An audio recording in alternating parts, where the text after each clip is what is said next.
with Russ. Russell Tompkins. Charlie Canham. John Calogero. Danny Vonderbrink. Frank McMahon.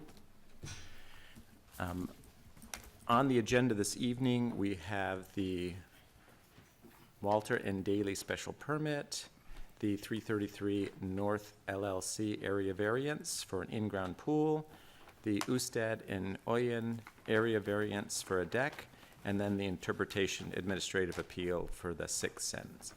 Have all adjoining property owners been notified and fees paid? Yes. And also, this is being broadcast via Via YouTube YouTube and Channel 22.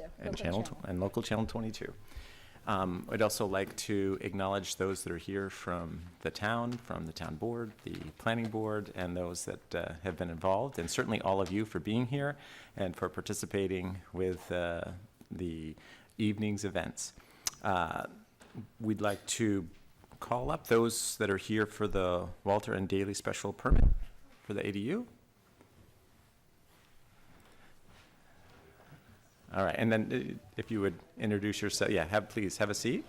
Sure, thank you. And then Hi. the microphone will help for those who are not here so that they can hear what you're saying, even if we can hear. Okay.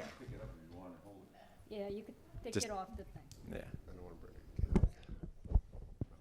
Hello. Okay. Okay, so maybe just if you could start by explaining why you're here and what you're asking of the zoning board.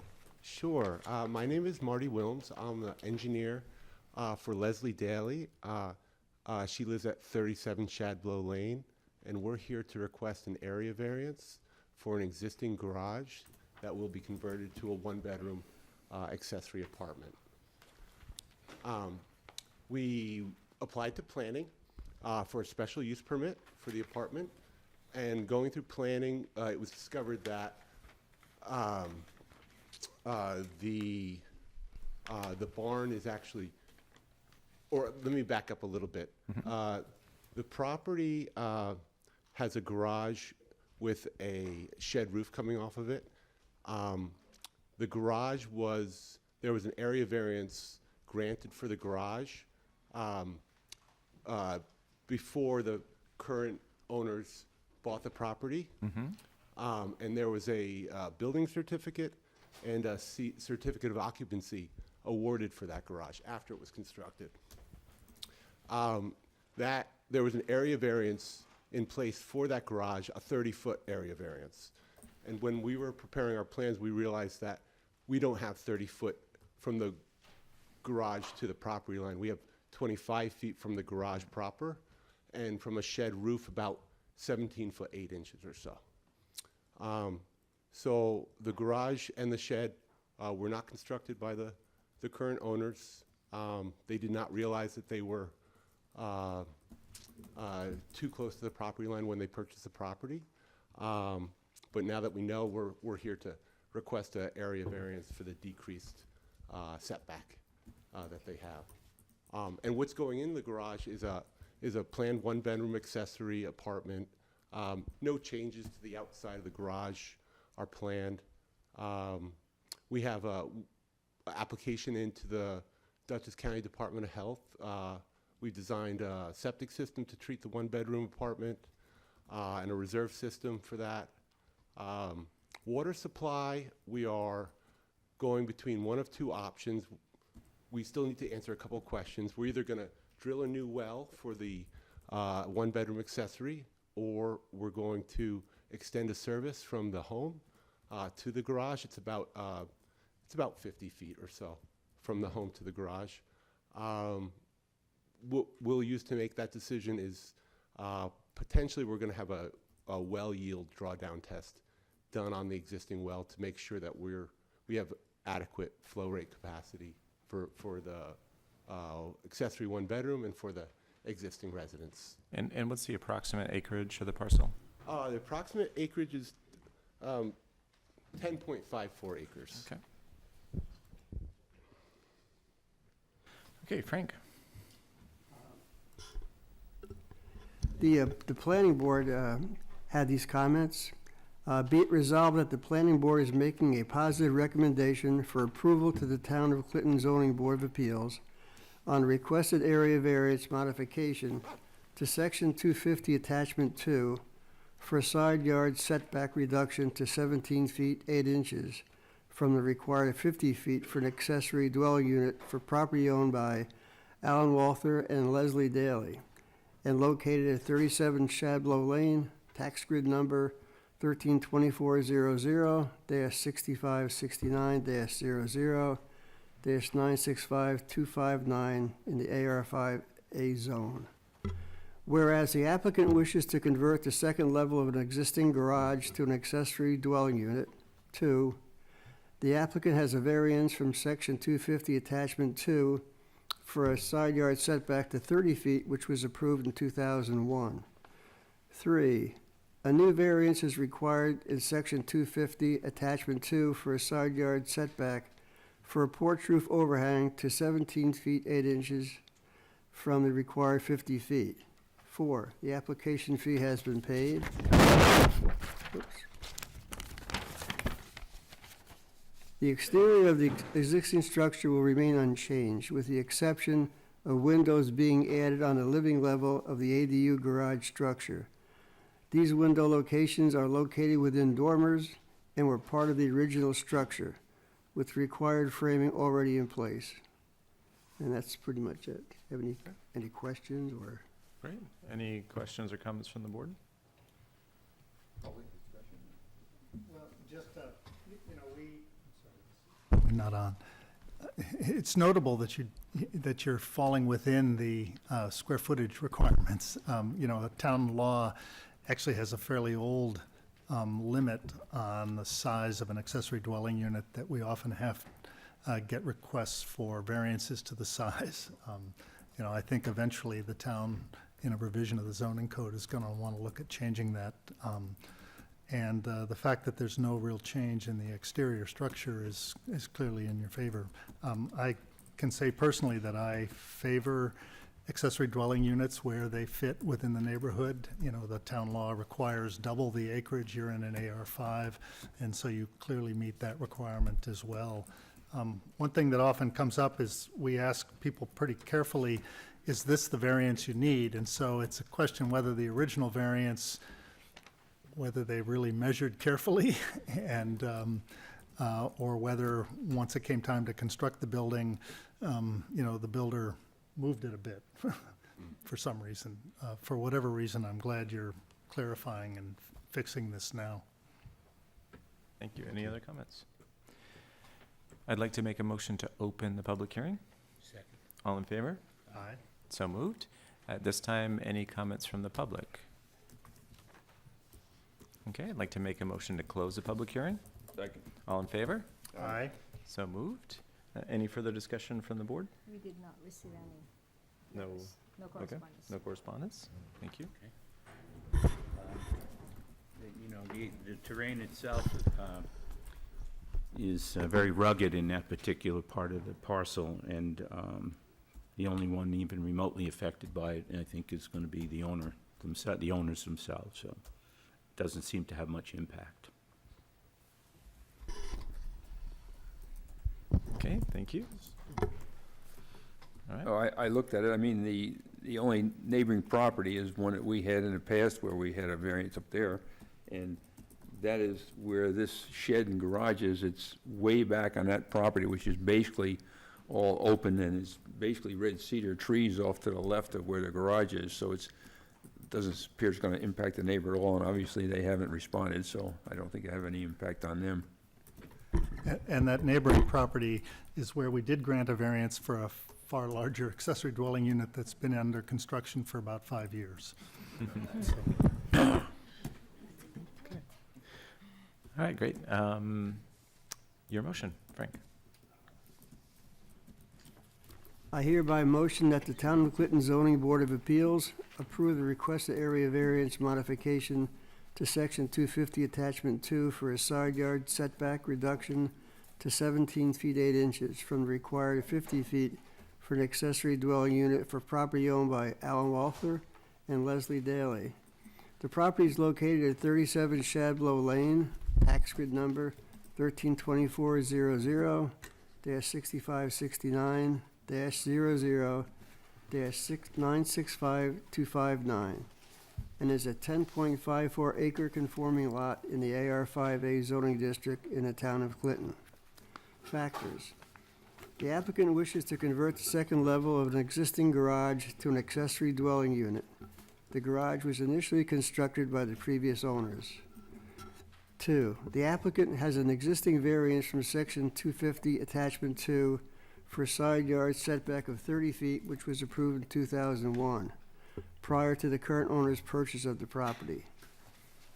3, a new variance is required in section 250, attachment 2, for a side yard setback to 17 feet 8 inches from the required 50 feet for an existing attached shed roof overhang that was constructed by the previous owner.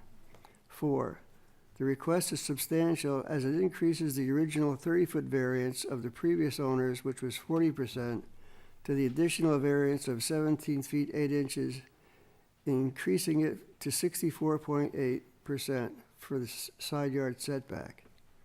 5, it is not expected that the proposed variance would cause an undesirable change in the neighborhood, nor be detrimental to nearby properties.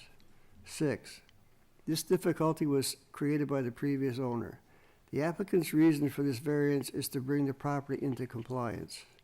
7, the request would not have an adverse physical or environmental effect on the neighborhood. 8, per the zoning enforcement officer, there are no known violations associated with this property. 9, the planning board reviewed this area variance request at their meeting on March 5th, 2024, and issued a positive recommendation. 10, the application fee has been paid. 11, an area variance is a type 2 action under SECRA and requires no further action. Conditions, all fees have been paid. Okay, second for discussion. Second. Okay, any discussion? Okay. Russ, your vote? Aye. Aye. Aye. Aye. Your very minorly conditional variance has been granted, that is, that the fees are paid. Thank you. Thank you very much, everyone.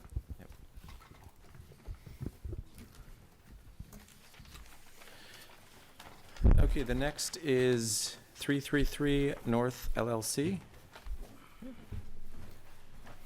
If you'd like to introduce yourself, yeah. Hi, I'm Stephen O'Brien, president, owner, Knee Jane Pools. I'm representing the Kopelmans for an in-ground swimming pool application for area use variance, where the property is a little unique, and there's where they've placed the septic and the well and utilities. The only real place to fit a swimming pool on the property would be the front yard. The front yard is sloped down towards the road.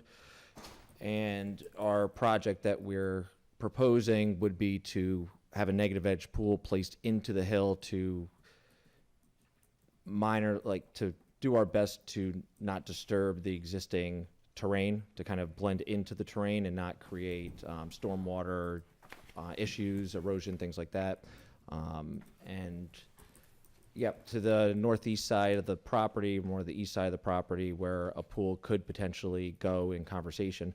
The topography on that side, there's a pretty drastic increase in elevation, so it's not too practical to put it over in that area, as well as during construction of the house, there's a very large swale that wraps around the house that we would have to be on the other side of or build into, which might affect the current drainage off the back side of the property. So the front side is basically what we're left with. There'd be no visual impact to neighboring properties or even from the road. There'd be landscaping, some planting, tall bushes, trees that are put down towards the road to block line of sight from any cars or large trucks going by. I think even without the plants, the angle in which you look up, you would really only see the spillway part of the pool. You wouldn't see people on the patio, things to that nature. But, so that's what we've got. Great, thank you. John? So on March 20th, the planning board met, and I'm not going to read the whole thing, but just to basically explain why we're here. It is a 5.23 acre property in an AR5 zone, so the size of the parcel is more than adequate. But Section 250-74 of the zoning code prohibits placing a swimming pool in front of the principal use of the property, which in this case is a single-family home. The proposed pool would be in front of the home and slightly before the 100-foot setback from Sealback Lane. If the pool were simply an accessory structure, even a large one, it would meet the requirements of 250-22, which allows accessory structures in front of principal homes. Because it meets the side yard setback. However, Section 74B contains no exemption for swimming pools. Therefore, we need a variance for this project. The planning board issued a unanimous recommendation. They felt that this project would not produce an undesirable change in the character of the neighborhood. There's no other house in immediate sight of the proposed pool. The pool area will be screened and landscaped, and the pool will be high above Sealback Road because of the hilly nature of the property. Inspecting the property, it's very hard to tell what is the front of the structure. It's a very unique design, and it blends, I guess you would say, readily into the unique nature of the parcel. So I guess somebody could argue that that's not even the front, but according to the way our town defines frontage, it is the front. Okay, any discussion among the board? I'd like to make a motion to open the public hearing. Second. All in favor? Aye. So moved. Any comments from the public at this time? Okay, I'd like to make a motion to close the public hearing. Second. All in favor? Aye. So moved. Any further discussion from, Well, I would just say that if this is not Manhattan, roads here in Clinton wander all over the place, and if Sealbach could have gone straight south instead of curving to the east, this would be in the side yard. So when you look at the property, it's just one of many in which the definition of a front yard is arbitrary, and in this case, you are technically in the front yard, but functionally in a side yard. So it makes this all a little easier. right? Further discussion?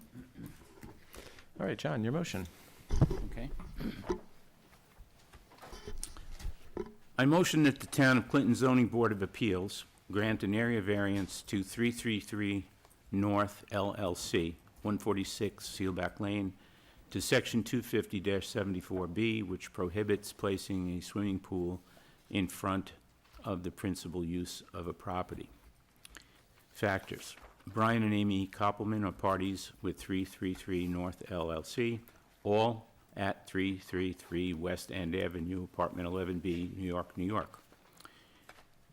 333 North seeks to install a swimming pool on its 5.3-acre property in the AR5 zone, 146 Zeelbach Road, tax grid number 636700283793. The zoning code prohibits placing a pool in front of the principal use, while it does allow accessory structures to be so placed as long as they are beyond the required setback.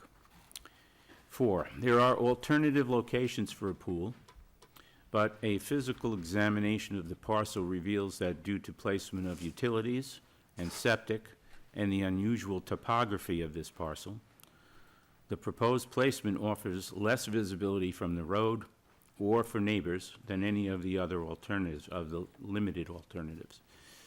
5, the proposed location is elevated above the road, and the applicant has provided a very detailed landscape and screening plan, which should eliminate any negative visual impact to the neighborhood.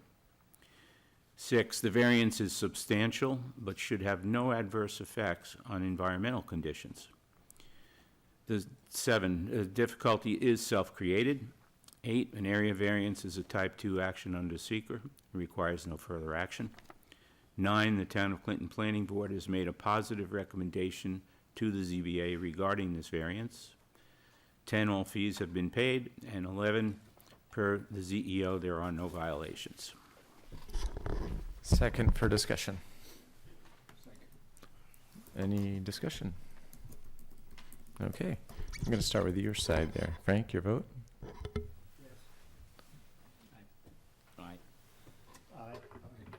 Aye. Your variance has been granted. Thank you very much. Yes. Great evening. Yes, you're welcome. Ladies. You too. Bye. Okay, now we are at the Usted and Oyen area variance for a deck. So those who are here for that. Yeah. Hello. How are you, folks? Very well, thank you. You could introduce yourself and Yeah, kind of just absolutely. like what you've seen happen, explain why you're here. Yep, absolutely. So my name is Lillian Oinista. I'm here in representation of the homeowners Margaret Oyen and Ola Usta, who are both my parents. We are applying for an area variance to build a deck. The house is located at 12 4th Avenue, Rhinebeck, New York, so it's over on Silver Lake for those of you who might be familiar. The deck will be built off of the back of the home on the lakeside. It will be built on top of an existing patio. 11 by 17 of that is stone. The remaining 8 by 4 is on concrete that has been pre-poured. The deck will be off the south end of the home. It will measure 11 by 17 feet with an additional 4 by 8 area to connect the deck to an existing landing off of the south side of the property. We attended the planning board meeting last week and received a positive recommendation. We've applied for a wetland permit. I've been working with the town engineer and the planning board on that. There's no expected impact to the environment or to the neighbors. To the south side of the property, we have a common access area, and on the north side, we have another home that is owned by the family. Okay, great. Charlie? Yes, I'm Ron. Okay. Yeah, thank you. I'll just briefly summarize the planning board. Ron is on the way, so. Ron is on the But, way. yeah, just- We can- Yeah, Yeah, yeah, yeah, just yeah. go. I do remember the Thank variance you. application several years ago. The planning board met on the 19th and made a positive recommendation on this requested variance, will be the case with ours, subject to a positive resolution to the wetlands permit. This part of town of Clinton comes before us quite often. Almost every parcel on that part of the lake is. They can't hear you. Oh, that's right. You gotta repeat everything. I've got to say everything over again. Yes. All of these parcels are substandard by code and require variances for almost anything that's done on them. And so we have a long history of granting variances as long as they meet the other requirements in terms of environmental effects and changing the character of the neighborhood. The planning board obviously made a positive recommendation for this. Let's see. And they state that if a wetlands permit is granted, the requested change would not present an environmental threat or significant change in the current character of the property. That's the planning board recommendation. Did I print it? I thought I did. Yeah, I have it. Right? Yeah. No, his resolution. Yes, I have Oh, good. it. For me. I wanted to ask you if the family was able to resolve the dispute with the previous owner of the property just to the north of you. That was an issue. Oh, the auction. Yes, it's actually owned by my grandmother now. Yeah, great, Okay. thank you. It's about 12 feet away from us, and it is lovely. There was a lot of discussion of that several Yes, years and we ago at appreciate the your support on previous that. variance. Yeah. Yeah, this is fairly straightforward, putting a deck in is again, fairly straightforward. It's close to the lake. The wetlands permit is important, but assuming you can meet the requirements of the wetlands permit, this is a fairly common variance request for that neighborhood. Yes, for sure. Any other questions or comments from the board?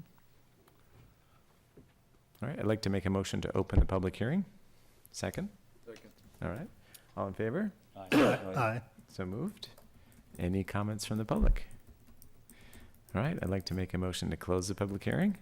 Second? All in favor? Aye. So moved. Any further discussion from the board? All right, Charles/Ron, your motion. I will read Ron's motion. I think this is the right one. Yes. I hereby move that the Town of Clinton Zoning Board of Appeals approve the requested area variance to Section 250-23, 250-83, and Attachment 2 to permit the construction of an uncovered 11-foot by 17-foot deck with additional walkways totaling approximately 68 square feet to an existing home within the rear setback as requested by Margaret Oyen and Ola Usted on a 0.09 acre property located at 12 4th Avenue in the town of Clinton, New York, tax grid number ending in 284628 in a C zoning district. Whereas, 1, the applicants are seeking to construct an 11-foot by 17-foot uncovered deck with additional walkways attached to the existing home, which is on a non-conforming lot with a current rear yard setback of approximately 45 feet, a side setback of approximately 16 feet, and a building coverage of approximately 20%. 2, the property is in the Conservation Zoning District and pursuant to Section 250, Attachment 2, District of Area and bulk regulations, the front yard setback is 100 feet, the side yard setbacks are 50 feet, and the rear yard setback is 75 feet. 3, in addition, Section 250-23 states that minimum yards may not be encroached upon for construction, and Section 250-83 states that structural alterations may not increase or create a new nonconformity. 4, the applicant has applied for a wetlands permit given that the location of the proposed construction is within the wetlands buffer area. If a wetlands permit is granted, the requested change would not present an environmental threat or significant change in the current character of the property. 5, the variances requested would reduce the front setback from 100 feet to 27 feet, the side yard setbacks from 50 feet to 13 and 14 feet, the rear yard setback from 75 feet to 34 feet, and increase the maximum building coverage from 7% to 27%. In addition, variances are required for Sections 250-23 and 250-83. Granting variances would not have a noticeable impact on the building and therefore are not substantial. 6, an undesirable change will not be produced in the character of the neighborhood nor be detrimental to nearby properties. 7, the proposed variances should not have an adverse effect or impact on the physical or environmental conditions of the neighborhood. Excuse me. 8, the alleged Don't stop now. The alleged difficulty is self-created and/or is due to limitations of the lot size, but this should not necessarily preclude the granting of the variances, considering the negligible impact of the project. Conditions, contingent upon the issuance of the wetlands buffer permit and that all fees have been paid. Second Wanna for, second that? second for discussion. You did great. There's more fees, there's more fees. Okay, second for discussion. Second. Second, okay. You say there's additional, yeah, that all for the fees have been paid, is that a public condition? That's a condition. So Oh, then you're yeah. good, Right. then we're good. Yeah. Okay. Any further discussion on that? You want to? Yeah, you want to give your comments? You can discuss. If you, yeah, there you go. Apologies for arriving late. Obviously, I'm not quite sure if there was any discussion prior. The proposed construction will only increase the total lot square footage by a small percentage. It should be noted that there was a variance application before this board previously that was unanimously passed, and that scope was considerably larger than this one. So that should be taken into consideration, I think, when we decide. Other than that, it should have minimal impact to the neighborhood, the area, et cetera. Fairly small project, relatively speaking. Yeah, great, we touched on those things, so that's perfect. Okay. Appreciate that. So any other further discussions, comments? I just had a question when looking at the map and the comment in there. The piece of land next to you, which is like an access way, Yes. where the creek runs right through, rather than the culvert, what is that? Was that the, So it's the common access to the lake for shared properties around the current parcel. So on 4th Avenue, Wesley Lane, and then what's existing of 3rd. It's not meant to be a creek, but the drainage from up the hill sometimes can make it such. But it's a space for folks within the neighborhood and adjoining areas to thought pop maybe their it was boats. County sportsmen or something, because some of them No. have access onto the lakes. Yes, not formally. It's just a public common access point, so anyone can come and join. Is it actually a public access, I or is it just believe for a so. neighborhood? It's not important, I just, I think. Please I don't assumed it quote was me a on public that. access. You're inviting everybody. Yeah. I am not qualified to make that determination. No, not an issue, sorry. I think it does say that on the 1932 map, particularly the one on Wesley Lane. Yeah, I'm not sure about the one just south of their property. Okay, great. All right, so, Ron, did you have something else? you Yeah, wanted the to- only thing I wanted to add, and I don't know if this came up, the scope of the project was detailed or described as 11 by 17. Mhm. Technically, it's a little bit more than that, because there are 2 4-foot walkways that add 68 feet in total. But again, it's still negligible. I just wanted to note that for the record, and I believe it is in the It's in your, motion. in your motion. Yep. It was also included in the total to get to the 27%. Correct, yes. I don't think it moved the needle enough to go to, it was like 26 point something, yeah. But yes, good point. Okay. That being said, Russ, your vote. Aye. Aye. Aye. Aye. So, Thanks, everyone. yes, you're welcome. Thank you. Okay, we are going to take a little recess here for 12 minutes before we dive into our next, the interpretation that's up next. So, 7:20, if we can re-adjourn at that time. And Shane?